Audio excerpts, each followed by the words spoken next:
오늘도 가정에서 주님을 잊지 않고 예배하는 우리 모든 성도님들에게 하나님의 크신 은혜와 사랑이 충만하기를 소망합니다. 코로나로 인해서 어렵고 힘들지만 지금의 시련이 우리의 믿음을 더욱 강하게 하는 은혜가 되기를 기대하면서 예배의 자리로 나아가겠습니다. 우리 함께 기도하겠습니다. 사랑과 은혜가 충만하신 아버지 하나님, 감사합니다. 코로나로 인해 함께 모이지 못하고 가정에서 예배하는 우리의 마음을 주님 기이 여겨 주시옵소서. 바쁘고 여러 가지 복잡한 일상과 삶들 속에서도 주님을 잊지 않고 주님 앞에 나온 우리의 정성을 기억하여 주시고 예배를 통해 더 큰 은혜로 충만하게 하여 주시옵소서. 사랑의 주님, 말씀을 통해 우리에게 변화가 일어나기를 소망합니다. 말씀을 듣고 잊어버리는 것이 아니라 그 말씀대로 실천할 수 있는 용기를 더하여 주시고, 그리하여 말씀을 통해 30배, 60배, 100배의 결실이 맺어질 수 있도록 은혜하여 주시옵소서. 오늘도 함께 하실 믿사오며 우리를 구원하신 우리 주 예수 그리스도의 이름으로 간절히 기도드리옵나이다. 아멘. 오늘 하나님께서 우리에게 주시는 말씀은 고린도후서 7장 5절에서 11절까지 말씀입니다. 고린도후서 7장 5절에서 11절까지 말씀, 신약성경 292페이지에 있습니다.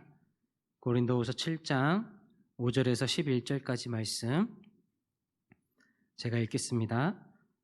우리가 마게도냐에 이르렀을 때에도 우리 육체가 편하지 못하였고 사방으로 환난을 당하여 밖으로는 다툼이요 안으로는 두려움이었노라.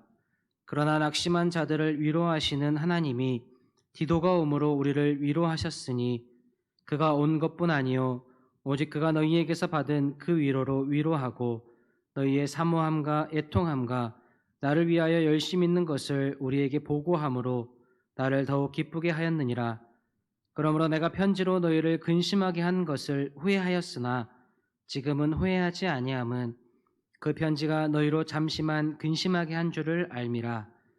내가 지금 기뻐함은 너희로 근심하게 한 까닭이 아니요 도리어 너희가 근심함으로 회개함에 이른 까닭이라. 너희가 하나님의 뜻대로 근심하게 된 것은 우리에게서 아무 해도 받지 않게 하려 함이라. 하나님의 뜻대로 하는 근심은 후회할 것이 없는 구원에 이르게 하는 회개를 이루는 것이요 세상 근심은 사망을 이루는 것이니라. 보라, 하나님의 뜻대로 하게 된 이 근심이 너희로 얼마나 간절하게 하며 얼마나 변증하게 하며 얼마나 분하게 하며 얼마나 두렵게 하며 얼마나 사모하게 하며 얼마나 열심 있게 하며 얼마나 벌하게 하였는가. 너희가 그 일에 대하여 일체 너희 자신의 깨끗함을 나타내었느니라. 아멘. 오늘은 고린도후서 7장 5절에서 11절 말씀을 통해 우리가 근심 걱정을 어떻게 극복할 수 있을지 함께 생각해 보려고 합니다. 요즘 우리가 살고 있는 이 세상은요, 근심과 걱정이 가득한 삶을 살아가고 있습니다. 우리에게 근심 걱정을 가져오는 대표적인 일들로는 코로나 바이러스와 기후변화로 인한 자연재해일 것입니다. 이로 인해서 일상이 깨어지고 여기저기에서 탄식과 고통의 아우성이 들려오고 있습니다. 한숨소리가 끊이질 않고 불안과 염려와 근심이 가득한 그런 시기를 우리가 보내고 있는데요. 대부분의 사람들은요, 이렇게 근심이나 걱정을 마주할 때 피하고 싶어 합니다. 외면하고 싶어 하고 도망치고 싶어 하죠. 흔히 피할 수 없으면 즐겨라라는 말이 있지만 그저 말에 불과할 뿐 실제 삶의 현실에서는 전혀 소용이 없습니다. 어떻게든 피하려고 하고 외면하려고 하는 것이 우리의 모습이지 않습니까? 많은 사람들이 신앙생활을 하는 공통적인 이유 중에 한 가지가 바로 평안한 삶을 위해서라고 하는데요. 예수를 믿거나 교회에 가는 이유, 그것은 바로 마음의 평화, 삶의 안정을 찾기 위해서라는 겁니다. 실제로도 많은 사람들이요, 신앙생활을 하거나 하지 않거나 종교를 통해서 내 삶이 평안해지기를 기대합니다. 좋은 일만 가득하고 만사 형통하기를 기대하지요. 그래서 종교의 힘, 그 신의 힘으로 모든 근심과 걱정이 다 사라지고 나에게 좋은 일만 가득하기를 간절히 기도하고 바라지 않습니까? 여러분, 그런데 우리가 생각해 보면요, 우리는 경험을 통해서 이 생각이 분명히 잘못됐다는 것을 잘 알고 있습니다. 내가 신앙생활했던 것을 한번 돌아보면 예수를 믿기 이전과 그리고 믿은 이후의 삶을 곰곰이 따져보십시오. 어떻습니까? 내가 예수를 믿으려고 할수록, 더 잘 믿어보려고 하면 할수록 근심과 걱정과 염려가 따라오지 않습니까? 우리가 성경에서요, 예수 잘 믿은 사람, 예수를 가장 잘 따른 사람 한 명만 뽑아보라고 하면 바로 오늘 본문을 기록한 이 바울을 꼽을 수가 있을 것입니다. 여러분, 그런데 이 바울의 삶이 어떠했습니까? 그는 예수 믿기 전에는 그의 인생의 걱정이나 슬픔, 염려 따위는 별로 없었습니다. 부유한 집안에서 자라나서 바울은 배운 것도 많고 가진 것도 많았지요. 그는 예수 믿기 이전에는 하고 싶은 일은 마음대로 할 수 있고 먹고 싶은 것, 원하는 것 다 누리면서 그렇게 살았습니다. 그런데 우리가 잘 아는 것처럼 이 바울이 다메섹 도상으로 가는 중에 예수를 만나고 그리고 예수를 믿으면서부터 그의 인생은 달라지기 시작하지요. 고난의 연속이었습니다. 근심과 걱정이 가득한 그런 인생을 살았지요.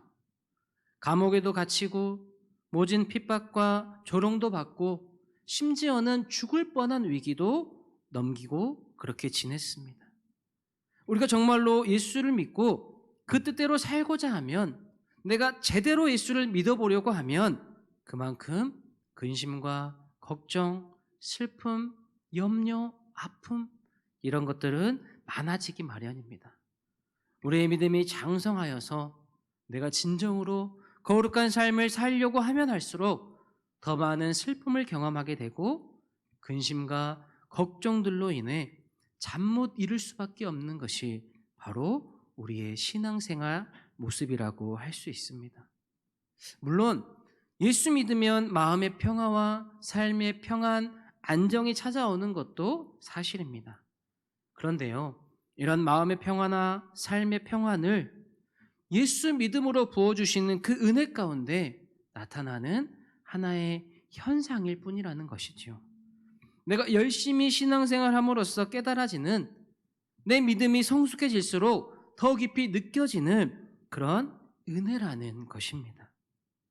그래서 바울은요, 자신이 힘든 시간을 보냈고 여러 핍박과 고난을 받았지만 그럼에도 불구하고 이 은혜를, 이 놀라운 하나님의 섭리를 깨달았기 때문에 고린도후서 6장 10절에 그 유명한 말씀 고백하는 것이 아니겠습니까? 근심하는 자 같으나 항상 기뻐하고, 가난한 자 같으나 많은 사람을 부요하게 하고, 아무것도 없는 자 같으나 모든 것을 가진 자, 그것이 바로 그리스도인이라고 고백할 수 있었던 것입니다.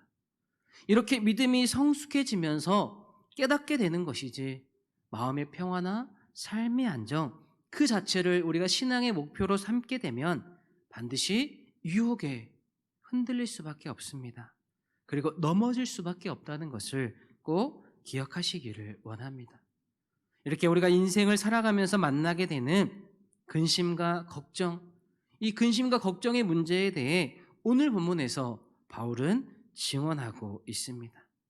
오늘 말씀을 통해 바울이 어떻게 고백하는지를 살펴보면서 과연 우리는 나에게 찾아오는 근심과 걱정을 어떻게 마주해야 하는지, 그리고 그 근심 걱정을 어떻게 극복할 수 있는지를 깨닫고 지금의 어려움과 아픔들을 이겨내고 승리하는 은혜가 있기를 간절히 소망합니다. 여러분, 먼저 오늘 본문 말씀에서요, 바울은 인생을 살면서 마주하게 되는 그 근심 걱정을 피하지 말고 하나님의 뜻대로 이루라고 권면하고 있습니다. 그 이유가 무엇입니까? 10절 말씀에 보니까요, 하나님의 뜻대로 하는 근심은 후회할 필요가 전혀 없다는 것입니다. 후회할 필요가 없기 때문에 전혀 피할 필요도 없는 것이지요. 오히려 하나님의 뜻대로 하는 근심은 후회할 필요가 없고 우리를 구원에 이르게 하는 은혜가 있다고 강조하고 있습니다. 하나님의 뜻대로 하는 근심, 하나님의 뜻대로 이루는 그 근심과 걱정, 그것은 도대체 무엇을 의미할까요?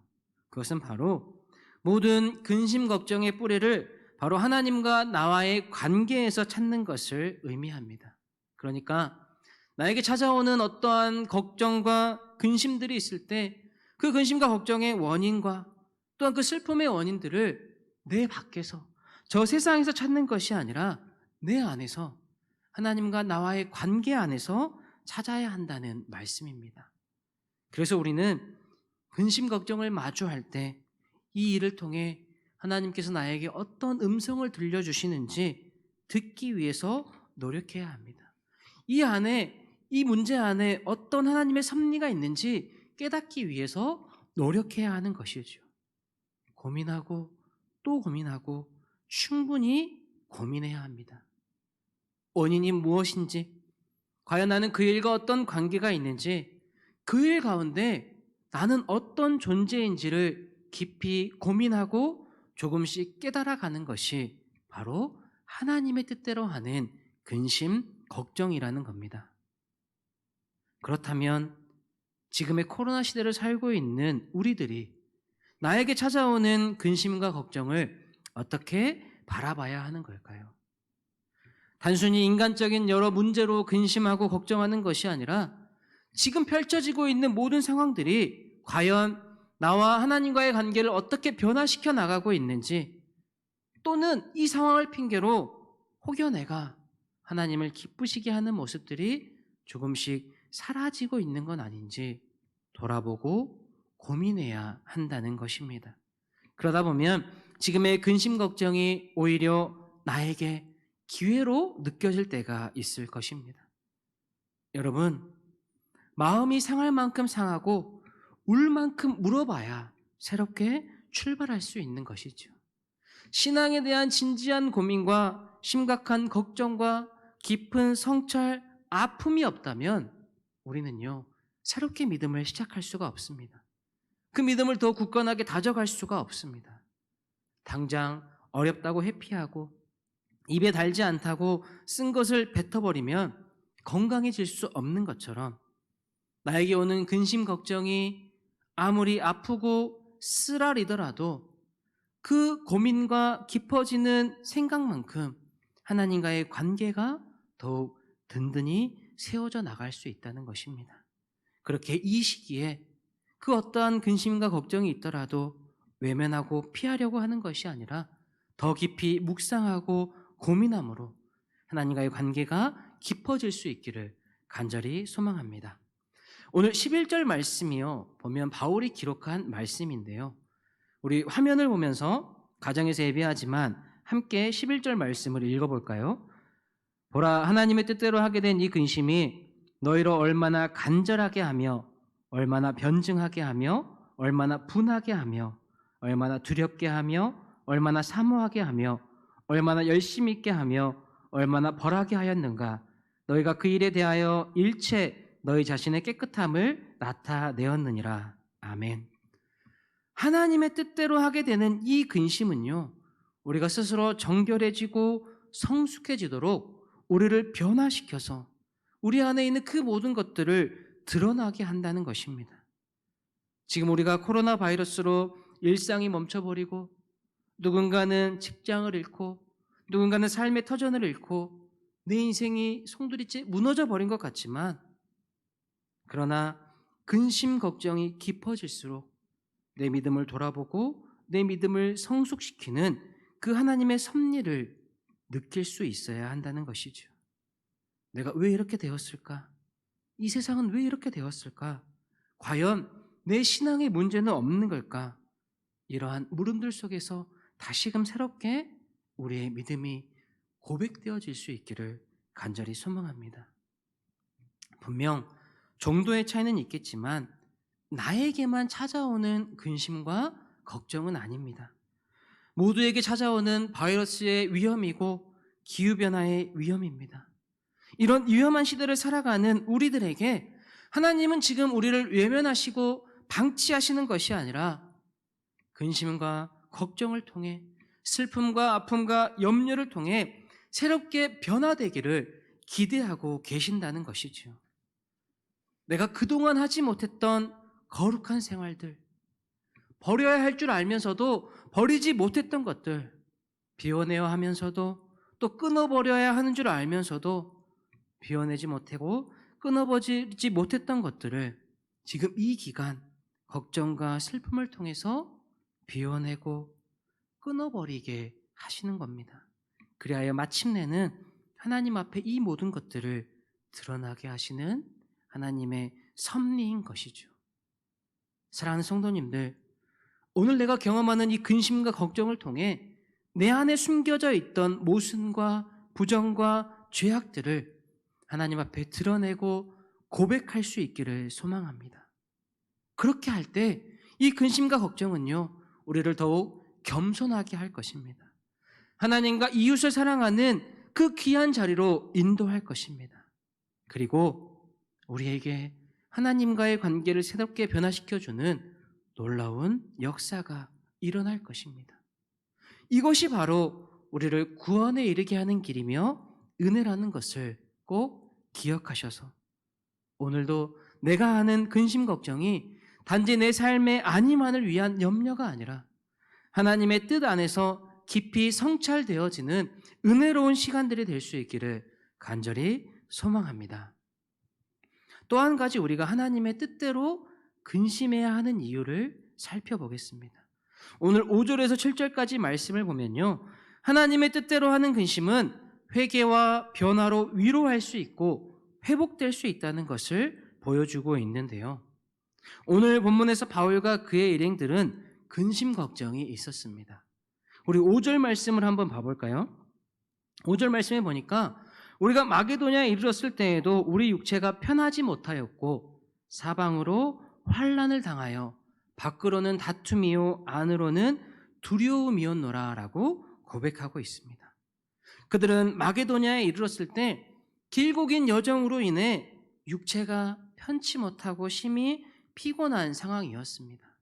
게다가 사방으로는 환난을 당하여서 두려움과 근심 걱정이 가득했던 것이죠. 왜 이렇게 되었을까요? 이 이유에 대해서요, 고린도후서 2장에 보면 12절 13절 말씀을 통해서 이렇게 기록하고 있습니다.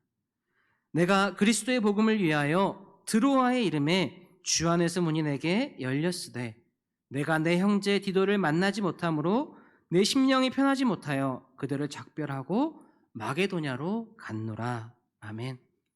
바울은요, 전도의 문이 열린 드로아에서 복음을 전하고 그리고 고린도 교회의 어려운 문제를 해결하기 위해 디도를 만나기로 예정되어 있었습니다.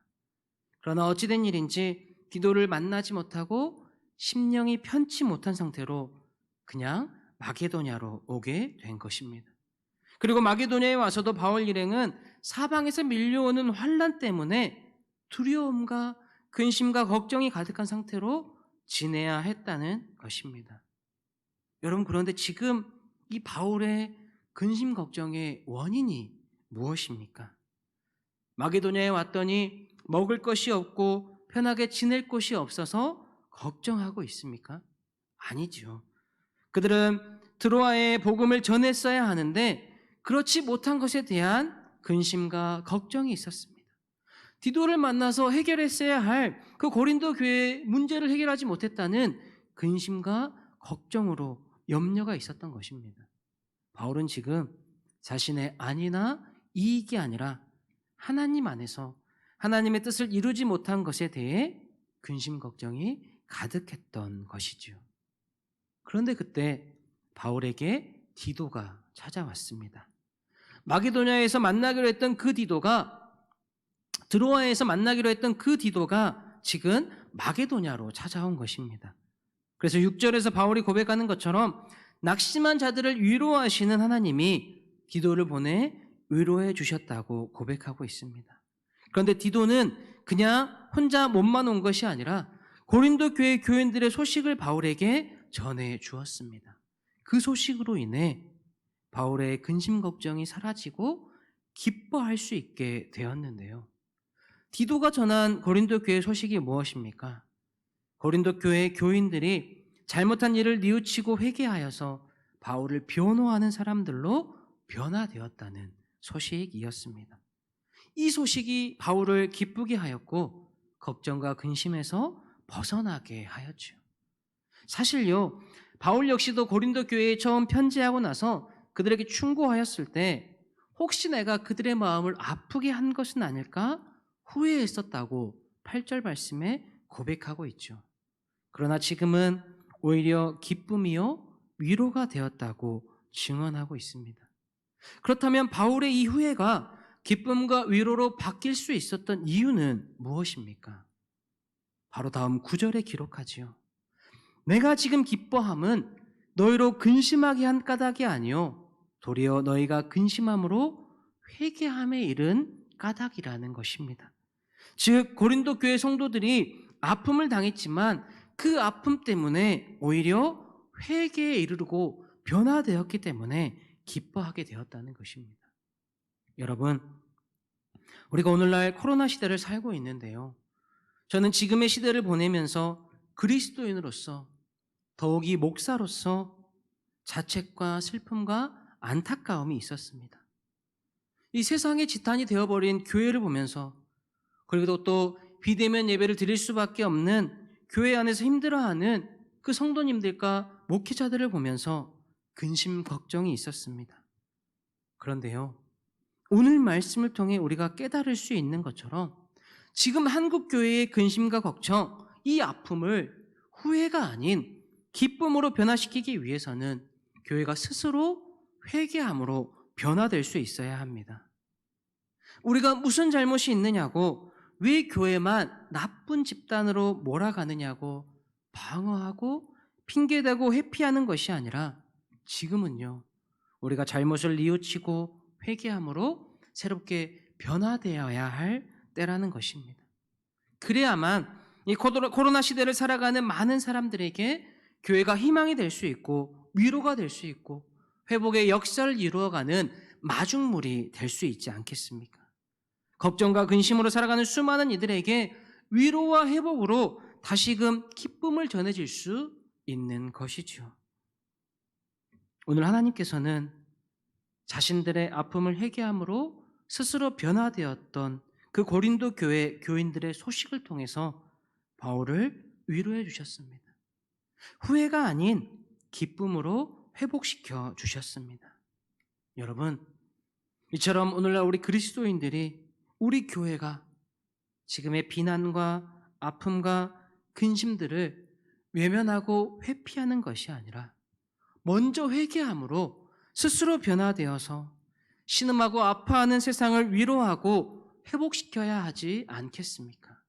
그 중심에 우리 김포한 신교회가 그리고 우리 모든 성도님들이 있기를 간절히 소망합니다. 오늘 말씀을 통해 바울은 분명하게 증언하고 있습니다. 우리에게 찾아오는 그 어떠한 근심 걱정일지라도 하나님의 뜻 안에서 이루어지면 후회할 필요도 없고 피할 필요도 없고 오히려 구원에 이르게 하는 은혜가 있다는 것이고, 또한 근심과 걱정을 통해 회개하고 변화될 때 기쁨과 회복의 은혜가 있다는 것입니다. 여러분, 여전히 계속되는 코로나 위험으로 근심과 걱정이 끊이지 않는 이 상황 가운데에서 오늘 이 말씀을 꼭 기억하십시오. 그리하여서 어떤 어려움과 슬픔이 있더라도 위로하시고 회복하시는 그 주님의 은혜를 누리며 다시 일어설 수 있는 우리 모두가 되기를 간절히 소망합니다. 기도하겠습니다. 사랑의 하나님, 근심과 걱정이 가득한 세상에서 슬픔을 외면하려고 아픔을 피하려고 아등바등하며 발버둥치며 살아왔습니다. 그러나 주님, 오늘 말씀을 통해 하나님의 뜻대로 하는 근심과 걱정은 후회할 필요가 전혀 없다는 것을 우리가 알게 되었습니다. 또한 하나님의 뜻대로 하는 근심과 걱정은 구원에 이르게 하는 은혜가 있음을 깨닫게 하시니 너무나 감사합니다. 사랑의 주님, 우리가 모든 근심 걱정의 원인을 하나님과의 관계에서 찾을 수 있도록 인도하여 주시옵소서. 그리하여 스스로 더욱 정결케 됨으로 변화의 역사가 일어나게 하시고 지금 신음하고 아파하는 한국교회와 성도들을 기억하여 주셔서 내 탓이 아니라고 핑계대고 변명하고 도망가는 것이 아니라 우리의 허물을 드러내고 회개함으로 세상에 위로와 회복을 주는 빛과 소금이 되게 하여 주시옵소서. 은혜의 주님, 우리의 모든 근심, 걱정과 아픔들을 극복하고 다시 일어설 수 있도록 더욱 간절히 기도하는 우리의 삶이 되게 하시고 어떠한 위험 속에서도 주님을 예배하는 예배자의 자리에 설 수 있도록 역사하여 주시옵소서. 오늘도 주님께서 온전히 함께 하심을 믿사오며 우리 주 예수 그리스도의 이름으로 간절히 기도하옵나이다. 아멘.